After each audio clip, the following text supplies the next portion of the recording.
আসসালামু আলাইকুম রহমতুল্লাহ। গত ক্লাসটা লেন্থ বেশি হয়ে যাওয়ার কারণে নন ফাইনাইট ভার্বটা সেই ক্লাসে যুক্ত করতে পারি নাই। তো এখন আমরা সেই নন ফাইনাইট ভার্বটা শিখব।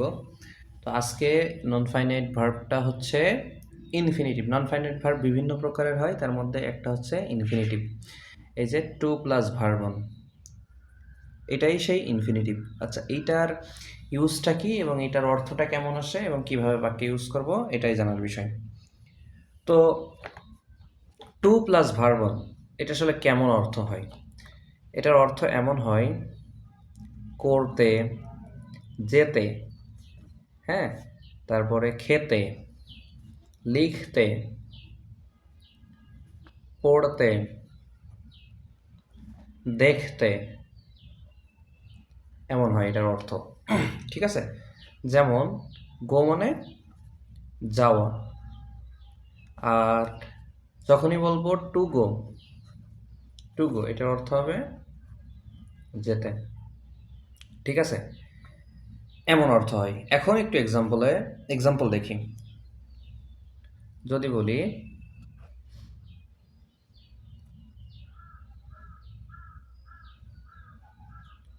একটা কাক উড়ছে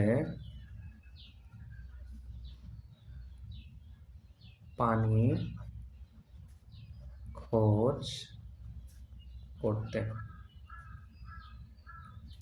একটা কাক উড়ছে পানি খোঁজ করতে। এখন বাক্যের সাবজেক্ট কি? একটা কাক কি করছে? কাকটা উড়ছে। কি উড়ছে? কাকে উড়ছে? আছে কোনো অবজেক্ট? না, অবজেক্ট নাই। এবার আরও একটা অংশ যুক্ত হয়েছে, ফ্রেজিয়াল অংশ, সেটা হচ্ছে পানি খোঁজ করতে। এই পানি খোঁজ করতে এটাই হচ্ছে এই ইনফিনিটিভের ইউজ। ঠিক আছে? এটা এক ধরনের ফ্রেজ, অ্যাডভার্বিয়াল ফ্রেজ বা প্রিপোজিশনাল ফ্রেজ। ওকে, তো একটা কাক উড়ছে, উড়ছে, করছে, যাচ্ছে, খাচ্ছে, লিখছে, পড়ছে, প্রেজেন্ট কন্টিনিউয়াস টেন্স।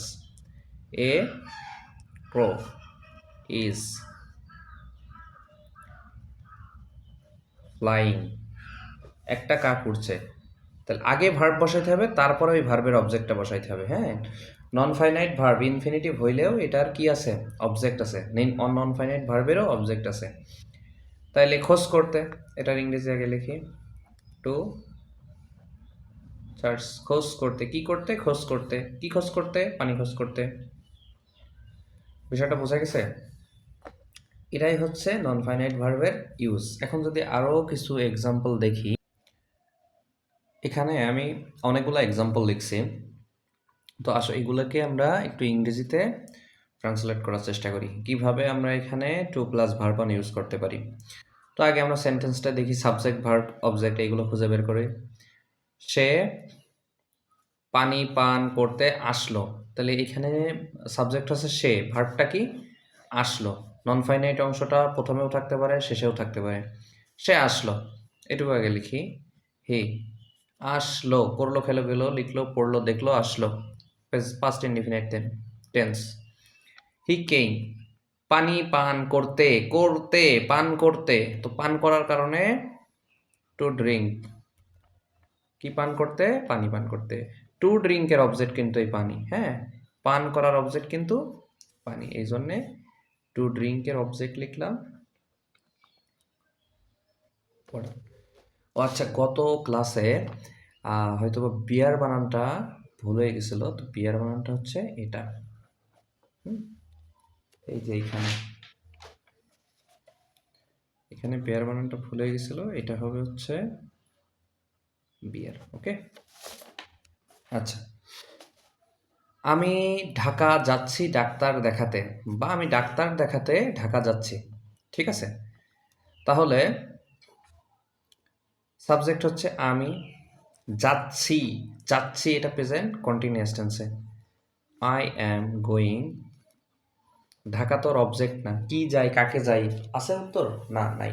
তাহলে গোয়িং, এখানে গো এর কোনো অবজেক্ট নাই, ঢাকা যাচ্ছে, এই জন্য প্রিপোজিশনাল ফ্রেজ দিয়ে এটা লিখতে হবে, টু ঢাকা, যেহেতু ঢাকার দিকে গতিশীল অবস্থা, এই জন্যে। ডাক্তার দেখাতো, ডাক্তার দেখানোর ইংরেজি কনসাল্ট। টু, এই দেখা কিন্তু শো বা সি না কিন্তু, হ্যাঁ, to consult, to consult a doctor, ডক্টরের সাথে পরামর্শ করতে, ঠিক আছে। আচ্ছা, পরেরটা, মুক্তিযোদ্ধারা তাদের জীবন দিলেন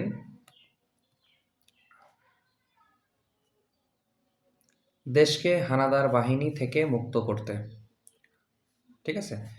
তাইলে এইখানে সাবজেক্ট কি? মুক্তিযোদ্ধারা। তো এটা একটু ইংরেজিতে লিখি, ফ্রিডম ফাইটার্স হচ্ছে সাবজেক্ট। জীবন দেওয়া, এখানে দেওয়ার ইংরেজি গিভ না, এখানে দেওয়ার ইংরেজি স্যাক্রিফাইস। দিলেন বা দিয়েছিলেন একই কথা, পাস্ট টেন্স। তো পাস্ট টেন্স, স্যাক্রিফাইসের পাস্ট টেন্সটা লিখব স্যাক্রিফাইস। কি দিয়েছিলেন? তাদের জীবন, এটা কিন্তু অবজেক্ট, দেয়ার লাইফস, দেশকে হানাদার বাহিনী মুক্ত করতে। তো দেশকে হানাদার বাহিনী মুক্ত করতে, মুক্ত করার ইংরেজি to free from, to free মুক্ত করতে কি হতে? হানাদার বাহিনী হতে, ফ্রম অকুপেশনাল ফোর্সেস, ঠিক আছে। হানাদার বাহিনীর ইংরেজি হচ্ছে অকুপেশনাল ফোর্সেস। তাহলে freedom fighters sacrificed their lives to free from occupational forces, এখানে জায়গা নাই, এটা আমি বলে দিলাম, অকুপেশনাল ফোর্সেস। আচ্ছা, পরের বাক্যটা দেখি, অনেক বড় বাক্য লিখছে। একজন কৃষক সকাল থেকে সন্ধ্যা পর্যন্ত কঠোর পরিশ্রম করে একটি সুন্দর জীবনযাপন করতে। তাহলে এই বাক্যের সাবজেক্ট কি? একজন কৃষক কি করে? কঠোর পরিশ্রম করে, কঠোর পরিশ্রম করে, পরিশ্রম করা এখানে ভার্ব। সকাল থেকে সন্ধ্যা পর্যন্ত এইটুকু হচ্ছে কি? কি পরিশ্রম করে? কাকে পরিশ্রম করে আছে? না, নাই। তাহলে এই সকাল থেকে সন্ধ্যা পর্যন্ত এটা হচ্ছে প্রিপজিশনাল ফ্রেজ। ওকে। লিড করতে, কি লিড করতে? একটা সুন্দর জীবন। এই লিড করার হচ্ছে এটা আমি সাধারণত আমরা লিড করা, এটা কমন শব্দ, এই জন্য আমি ইংরেজিতে লিখছি। এর অর্থ হচ্ছে যাপন করা। তো একটি সুন্দর জীবন লিড করতে কি লিড করতে? সুন্দর জীবন। এই যে লিড করা, এই লিড করার অবজেক্ট হচ্ছে একটা সুন্দর জীবন। এইটার সাথে মেন সেন্টেন্সের কোনো সম্পর্ক নাই, ঠিক আছে। তো আমি লিখি একজন কৃষক, এ ফার্মার, কঠোর পরিশ্রম করে। যেহেতু করে, যায়, খায়, লেখে, পড়ে এমন থাকলে আমরা প্রেজেন্ট ইনডিফিনিটি করি। তো এখানে ভার্ব বসাবো। পরিশ্রম করার ইংরেজি হচ্ছে ওয়ার্ক হার্ড। এখন যেহেতু a farmer third person singular number, অবশ্যই প্রেজেন্ট ইনডিফিনিটে থার্ড পারসন সিঙ্গুলার নাম্বারটা খেয়াল রাখতে হবে।